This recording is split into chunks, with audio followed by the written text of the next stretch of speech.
पश्चिम बंगाल में विधानसभा चुनाव की तैयारियों के बीच ईडी की बढ़ती सक्रियता को लेकर कई सवाल उठ रहे हैं। जब से ईडी ने टीएमसी का चुनावी कैंपेन संभालने वाली एजेंसी आईपैक के दफ्तर पर रेड मारी है, तब से ही सीएम ममता बनर्जी ने उसके खिलाफ मोर्चा खोल दिया है और अब आईपैक डायरेक्टर विनीश चंदेल को ईडी ने हिरासत में ले लिया है तो टीएमसी भड़क गई है। उसने बीजेपी को निशाने पर लेते हुए इस पूरी कार्रवाई की कड़ी निंदा की है।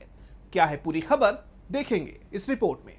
मोदी सरकार पर पहले से ही विपक्ष के खिलाफ केंद्रीय एजेंसियों के दुरुपयोग के आरोप लगते रहे हैं और अब पश्चिम बंगाल में जिस तरह ईडी की कार्रवाई जारी है, उसे लेकर एक बार फिर बीजेपी विरोधी दलों के निशाने पर आ गई है। दरअसल ईडी ने political consultancy firm Indian political action committee यानी आईपैक के डायरेक्टर विनीश चंदेल को हिरासत में ले लिया है। ये कार्रवाई पश्चिम बंगाल में कथित कोयला घोटाले से जुड़े मामले में की गई, लेकिन ईडी के इस एक्शन पर टीएमसी भड़क गई। पार्टी ने बाकायदा प्रेस कॉन्फ्रेंस कर बीजेपी को घेरा। टीएमसी ने कहा कि बीजेपी को अपनी हार साफ नजर आ रही है और इसी घबराहट ने उन्हें अब तक के सबसे खतरनाक और मनमाने रवैये पर उतार दिया है। बंगाल चुनावों से ठीक 10 दिन पहले विनीश चंदेल की गिरफ्तारी कानून लागू करने की कोई कार्रवाई नहीं, ये चुनावी साजिश है। पीएमएलए मामलों में ईडी की दोष सिद्धि दर सिर्फ 0.1% है और फिर यही एजेंसी जैसे ही कोई आरोपी बीजेपी में शामिल होता है, वो उसके खिलाफ चल रहे मामले तुरंत बंद कर देती है।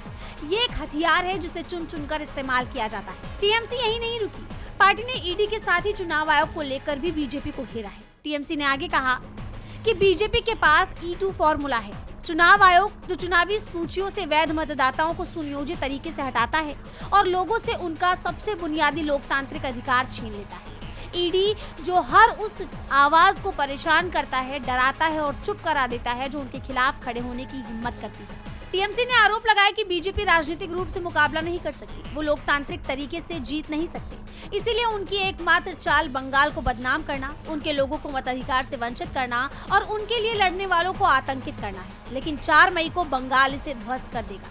टीएमसी के बयानों ने बीजेपी को कटघरे में खड़ा कर दिया है, साथ ही चुनाव आयोग और ईडी की कार्यशैली पर भी सवाल खड़े किए हैं। अब देखना ये होगा कि टीएमसी के इन आरोपों पर बीजेपी क्या प्रतिक्रिया देती है। डीबी लाइव पश्चिम बंगाल की रिपोर्ट।